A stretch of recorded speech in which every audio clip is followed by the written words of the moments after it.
अगर वह अपने सपनों के पीछे गई तो उसका परिवार टूट सकता है, और अगर परिवार को चुना तो उसके सपने हमेशा के लिए खत्म हो जाएंगे। आखिर वह क्या करेगी, आइए जानते हैं उसकी कहानी। फिल्म की शुरुआत ग्लॉस्टर, मैसाचुसेट्स शहर से होती है। रूबी रॉसी हाई स्कूल की सीनियर छात्रा है और अपने परिवार की इकलौती ऐसी सदस्य है जो सुन सकती है। उसके परिवार में उसके पिता फ्रैंक, माँ जैकी और बड़ा भाई लियो शामिल है, जो सभी बहरे हैं। रूबी अपने पिता की मछली पकड़ने वाली नाव पर पिता और भाई के साथ काम करती है और काम करते समय उसे गाना गाना पसंद है। वह अपने पूरे परिवार और उनके कारोबार के लिए घाट पर मौजूद सुनने वाले लोगों से बातचीत करने में अनुवादक की भूमिका निभाती है। जब आमदनी उम्मीद के मुताबिक नहीं होती तो लियो सुझाव देता है कि वे अपनी मछलियां सीधे खुद बेचें। इसी बीच रूबी स्कूल में अपनी सबसे अच्छी दोस्त जीवाई के साथ दिन बिताती है, जहां कुछ दूसरे छात्र उसका मजाक उड़ाते हैं क्योंकि उससे मछली की गंध आती है और उसका परिवार बहरा है। रूबी को माइल्स नाम के लड़के पर पसंद आ जाती है, इसलिए जब वह उसे कॉयर गायन समूह के लिए नाम लिखवाते हुए देखती है तो वह भी वहां अपना नाम दर्ज करवा देती है। स्कूल के बाद उसके माता पिता तेज आवाज में संगीत चलाते हुए ट्रक में उसे लेने आते हैं, जिससे रूबी को शर्मिंदगी महसूस होती है। वह अपने माता पिता के साथ डॉक्टर के पास जाती है और वहां उसे बहुत झेप महसूस होती है जब उसे उन्हें यह बताना पड़ता है कि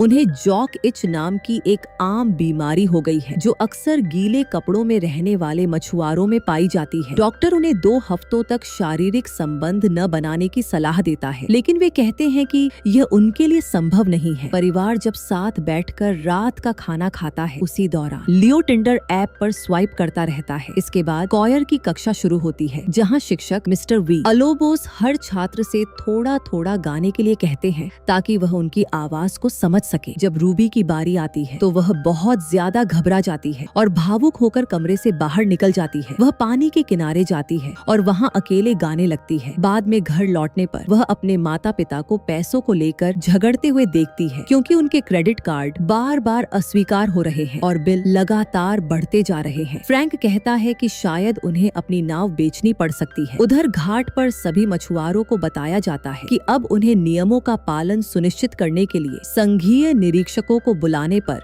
रोजाना $800 अपनी जेब से देने होंगे। यह सुनकर सभी मछुआरे बहुत परेशान हो जाते हैं और कहते हैं कि वे इतना खर्च नहीं उठा सकते। स्कूल में वापस जाकर रूबी मिस्टर विलालोबोस से मिलती है और उन्हें बताती है कि बचपन में लोग उसकी आवाज का मजाक उड़ाते थे, क्योंकि वह एक बहरे व्यक्ति की तरह बोलती थी और इसी कारण वह कभी कभी घबरा जाती है। बाद में मिस्टर विलोबोस पहली बार रूबी को गाते हुए सुनते हैं और उसकी आवाज से बहुत प्रभावित होते हैं। आखिरकार वे उसे पतझड़ के कॉन्सर्ट में एक डुएट गाने के लिए चुनते हैं और उसे माइल्स के साथ जोड़ी बना देते हैं। साथ ही वे दोनों को एक साथ अभ्यास करने का निर्देश देते हैं। घाट पर रूबी देखती है कि लियो मछलियों को उनकी असली कीमत से कम दाम पर बेच रहा है, जिस पर वह उस पर गुस्सा करती है। वहीं बाहर उसे अपने पिता धूम्रपान करते हुए मिलते हैं। स्कूल में मिस्टर विलोबोस रूबी और माइल्स से उनका डुएट गाने को कहते हैं और पाते हैं कि दोनों की तालमेल बिल्कुल नहीं है, क्योंकि उन्होंने अलग अलग अभ्यास किया था, साथ में नहीं। वे उन्हें इसे सुधारने के लिए कहते हैं। इसके बाद वे रूबी से पूछते हैं कि ग्रेजुएशन के बाद उसकी क्या योजना है। रूबी जवाब देती है कि वह कॉलेज नहीं जाएगी क्योंकि उसका परिवार इसका खर्च नहीं उठा सकता। तब वे बताते हैं कि वे बर्कली कॉलेज ऑफ म्यूजिक के पूर्व छात्र हैं और वहां जल्द ही ऑडिशन होने वाले हैं, जहां छात्रवृत्तियां भी उपलब्ध हैं। वे उससे पूछते हैं कि गाते समय उसे कैसा महसूस होता है और रूबी अपने जवाब को संकेत भाषा में व्यक्त करती है। इसके बाद वे उसे प्रशिक्षण देने का प्रस्ताव रखते हैं। वह उसे ऑडिशन के लिए तैयार करने की बात करता है, लेकिन चेतावनी देता है कि उसका समय खराब न करे। रूबी इसे स्वीकार कर लेती है। जब वह यह बात अपनी माँ जैकी को बताती है तो वह उत्साहित नहीं दिखती, जिससे रूबी को चोट लगती है। जैकी सोचती है कि अगर वह अंधी होती तो क्या रूबी पेंटिंग चुनती। उधर लियो उनके मछली बेचने के लिए को-ऑप शुरू करने का विचार देता है, लेकिन फ्रैंक कहता है कि यह कभी काम नहीं करेगा क्योंकि दूसरे मछुआरे उसे मजाक समझते हैं। गुस्से में लियो मछुआरों के साथ स्थानीय बार चला जाता है, लेकिन वहाँ वह उनसे ठीक से संवाद नहीं कर पाता। किसी के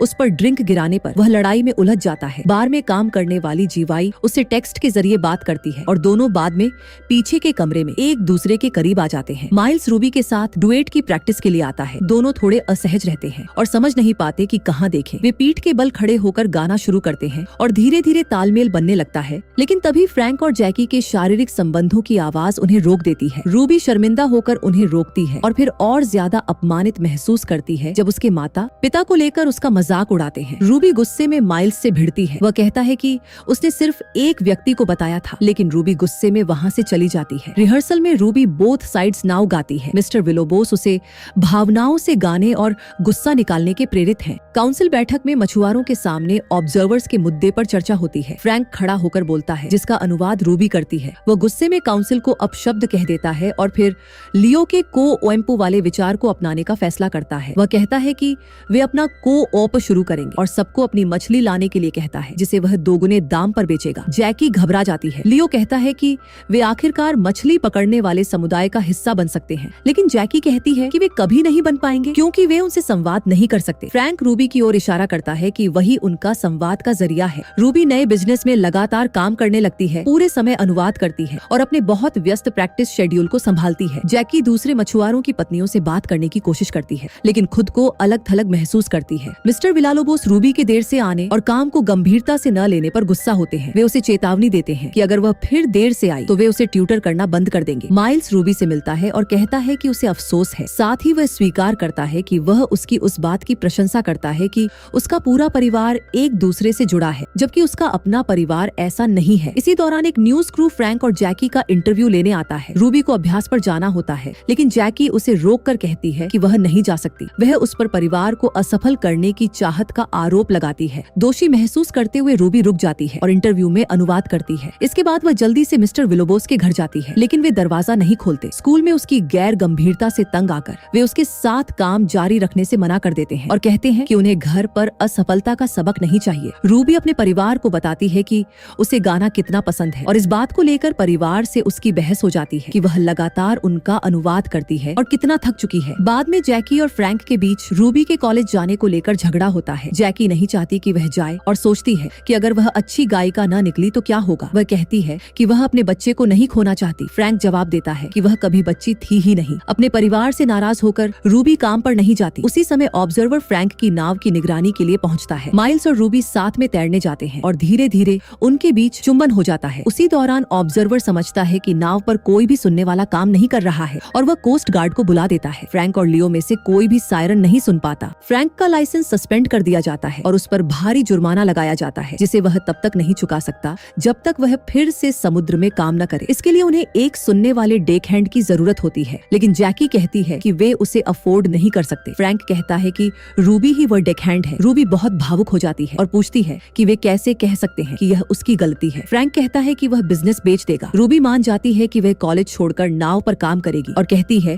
कि वह खुश है। लियो गुस्से में बाहर चला जाता है। जैकी रूबी के लिए एक सुंदर ड्रेस खरीदती है और समझाती है कि लियो को बस खुद को अलग थलग महसूस हो रहा है। रूबी कहती है कि असल में वह खुद बाहर है। वह जैकी से पूछती है कि क्या कभी उसे अफसोस होता है कि रूबी सुन सकती है। जैकी कहती है कि जब उसे पता चला कि रूबी सुन सकती है, उसका दिल डर से बैठ गया था कि वह उससे जुड़ नहीं पाएगी, लेकिन वह उसे वैसे ही प्यार करती है जैसी वह है। रूबी लियो से मिलने जाती है। लियो कहता है कि रूबी गा नहीं सकती और उसे अपनी राह छोड़ देनी चाहिए। वह कहता है कि वह बिजनेस में कुछ नहीं कर पा रहा और हमेशा बच्चा समझे जाने से थक गया है। रूबी कहती है कि ऐसा इसलिए है क्योंकि सब कुछ सुनने वाले लोगों से बात करने पर निर्भर है। लियो जवाब देता है कि उसे फर्क नहीं पड़ता, सुनने वाले लोग खुद तरीका निकाल ले। कॉन्सर्ट में परिवार रूबी को गाते हुए सुन नहीं पाता, लेकिन जीवाई उन्हें बताती है कि वह अच्छा गा रही है। बाद में मिस्टर विलोबोस खुद को परिचित कराते हैं और नाइस टू मीट यू संकेत भाषा में कहने की कोशिश करते हैं, लेकिन गलती से कुछ और कह बैठते हैं। वह उनसे कहता है कि वे बहुत बड़ी गलती कर रहे हैं अगर वे रूबी को स्कूल नहीं जाने देते, लेकिन रूबी इसका अनुवाद नहीं करती। कॉन्सर्ट के बाद फ्रैंक रूबी से पूछता है कि उसका गाना किस बारे में था और उसे अगले दिन अपने लिए वह गाना गाने को कहता है। अगले दिन पूरा परिवार रूबी को